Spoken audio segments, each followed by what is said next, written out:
आज सुबह से शुरू हुई गहमा गहमी अभी तक जारी है। जी हां, महाराष्ट्र के 30 से ज्यादा विधायक इस वक्त गुजरात के सूरत में मौजूद हैं। शिवसेना सुप्रीमो उद्धव ठाकरे की बागी नेताओं के मुखिया एकनाथ शिंदे से बात भी हुई, लेकिन मामला सुलझा नहीं। शिवसेना की सारी सहयोगी पार्टियों में बगावत की आशंका छा गई और वो अपने अपने विधायकों को बचाने में लग गए। इस पूरे मामले में अब तक गंभीर कोशिशें क्या हुई, देखिए।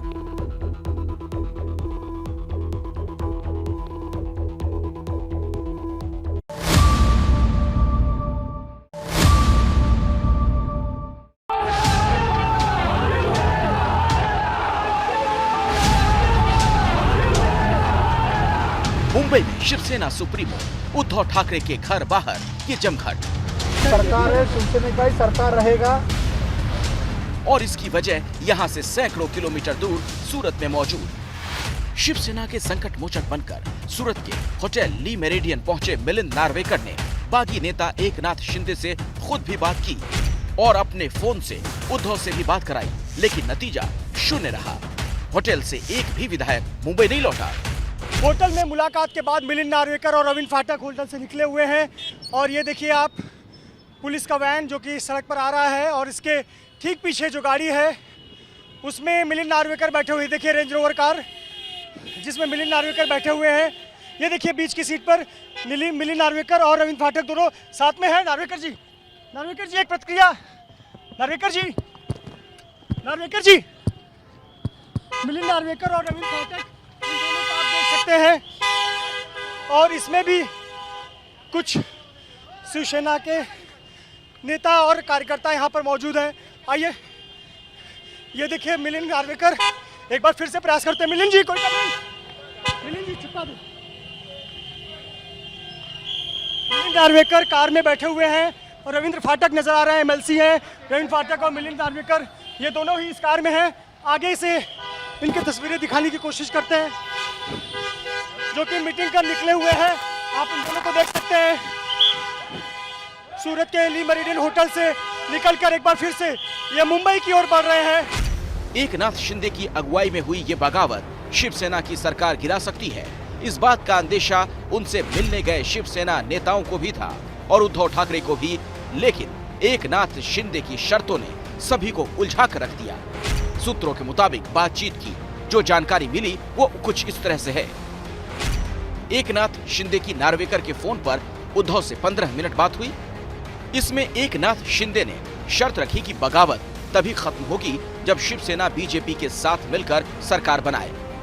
शिंदे ने यह भी कहा कि मैंने पार्टी विरोधी कोई कदम नहीं उठाया, फिर मुझे ग्रुप लीडर पद से क्यों हटाया गया? मेरा शिवसेना पार्टी छोड़ने का कोई विचार नहीं।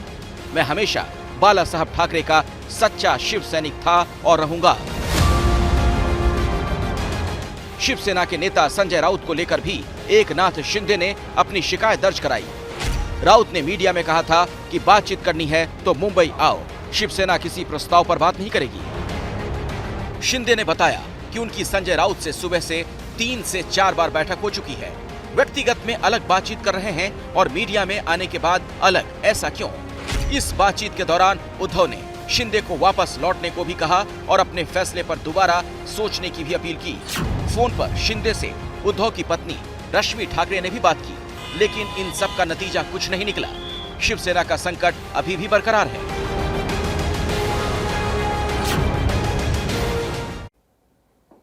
मुंबई में राजनीतिक संकट गहराता जा रहा है। 2.5 साल की सरकार पर तीसरी बार अल्पमत में आने का खतरा मंडरा रहा है। शिवसेना के कद्दावर नेता और सरकार में मंत्री रहे एकनाथ शिंदे ने जिस तरह का रुख अपनाया उससे साफ जाहिर हो रहा है शिवसेना सुप्रीमो उद्धव ठाकरे के लिए इस बार का झटका झेल पाना बेहद मुश्किल होने वाला है।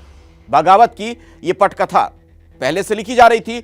महाराष्ट्र में राज्यसभा चुनाव और एमएलसी के चुनाव में इसकी झलक पहले ही दिख चुकी थी, लेकिन शिवसेना इससे जागी नहीं और अंजाम ये बगावत।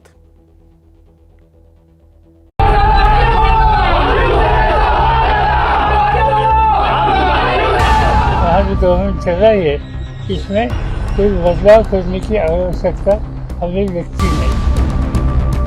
मैं समंदर को लौट कर वापिस आऊं।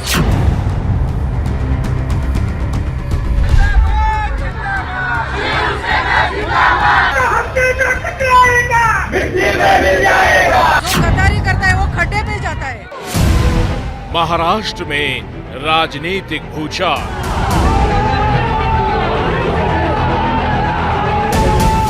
भूचाल के केंद्र में एक बार फिर शिवसेना।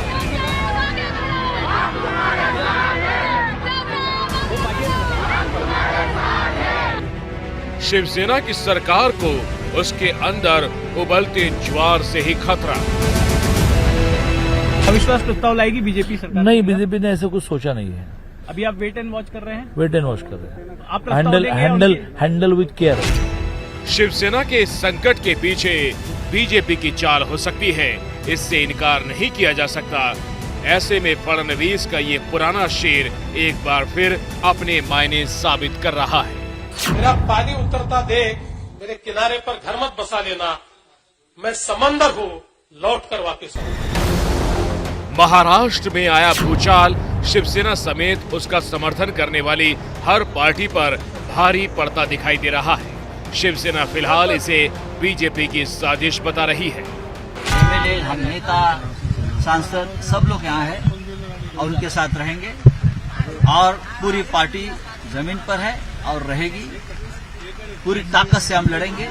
भारतीय जनता पार्टी ने जो हरकत की है ऑपरेशन लोटस के नाम पर, वो राजस्थान और मध्य प्रदेश में कामयाबी मिली, लेकिन महाराष्ट्र में उनको ये कामयाबी नहीं मिली। शिवसेना को समर्थन देने वाली एनसीपी भी इस पूरे मामले को शिवसेना का आंतरिक मामला बताकर पल्ला झाड़ने की कोशिश करती दिखाई दे रही है। ये पिछले 2-2.5 साल में दिस इज थर्ड इंसिडेंट। इससे पहले 2 हुए थे।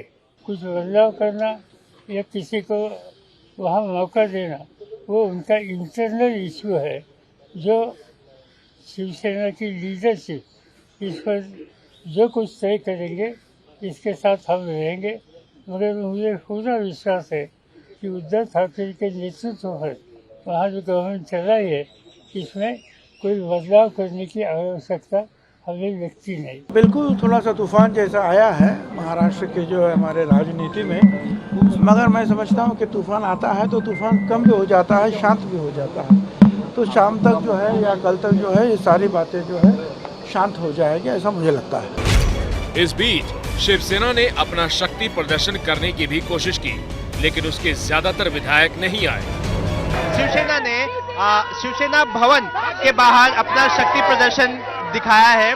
हम इस वक्त शिवसेना भवन के सामने हैं। यहाँ पर आप देख सकते हैं कि जितने भी शिव सैनिक हैं वो अपना शक्ति प्रदर्शन कर रहे हैं, बता रहे हैं कि शिवसेना अंगार है और बाकी सब अंगार है। लोग यहाँ पर घोषणाबाजी कर रहे हैं कि शिवसेना के लिए वो कितने लॉयल हैं और जो भी गद्दारी करेगा वो मिट्टी में मिल जाएगा। हम लोग ओरिजिनल शिव सैनिक है। ये शिवसेना भवन है और शिव सैनिक जो है बाला साहब को मानने वाले शिव सैनिक है, वो शिवसेना बाहर है, शिवसेना भवन के बाहर है। और जो नहीं है, जो सूरत गए हैं, वो अपनी असली सूरत दिखाने के लिए सूरत गए। शिवसेना के ऊपर बहुत लोगों ने बड़े बड़े पद यहाँ लिए हैं, तो उनको गुजरात में जाने की क्या जरूरत है? गुजरात में बैठकर मैं हिंदुत्ववादी हूँ, मैं शिव सैनिक हूँ बोलने वाला गुजरात नहीं जाता। ये भाजपा का षड्यंत्र है।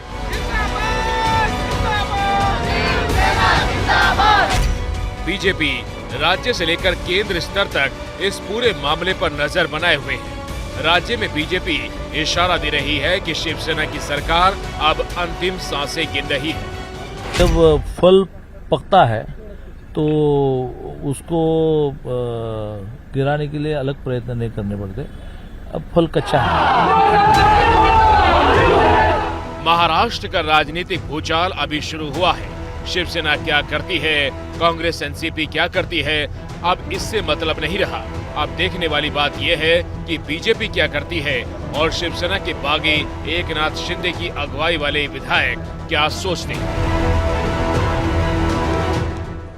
शिवसेना के कई विधायकों के साथ शिवसेना में बगावती कदम उठाने वाले एकनाथ शिंदे ने महाराष्ट्र की राजनीति में भूचाल ला दिया।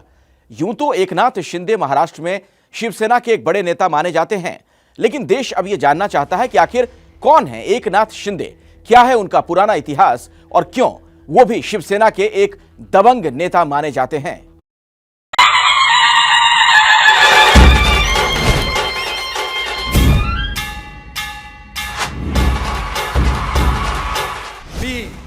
एकनाथ शिंदे ठाणे से शिवसेना के कद्दावर नेता। ईश्वर साक्ष शपथ घेतो की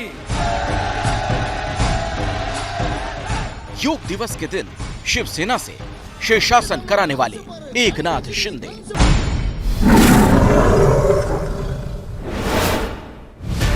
एकनाथ शिंदे शिवसेना के दबंग नेता रहे आनंद दिघे के शागिर्द माने जाते हैं। आनंद दिघे पर हाल ही में एक फिल्म भी थिएटर में रिलीज हुई थी। फिल्म का नाम था धर्मवीर। शिवसेना पार्टी में बाला साहब ठाकरे के बाद आनंद दिघे सबसे बड़े कद्दावर और दबंग नेता माने जाते थे।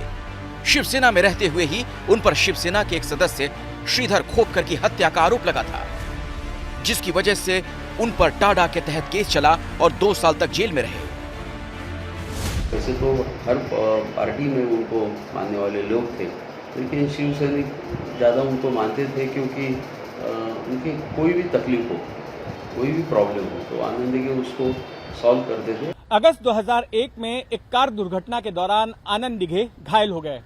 उन्हें ठाणे के सुनीति देवी सिंघानिया अस्पताल में भर्ती कराया गया। अस्पताल में भर्ती रहने के दौरान 26 अगस्त 2001 को आनंद दिघे का दिल का दौरा पड़ने से निधन हो गया, लेकिन शिवसैनिक इस बात को मानने के लिए तैयार नहीं थे। उनका यह आरोप था कि डॉक्टरों ने दिघे के इलाज में कोताही बरती। इसके बाद शिवसैनिकों ने उस पूरे अस्पताल को आग के हवाले कर दिया और वहां मौजूद मीडिया कर्मियों के साथ भी मारपीट की गई और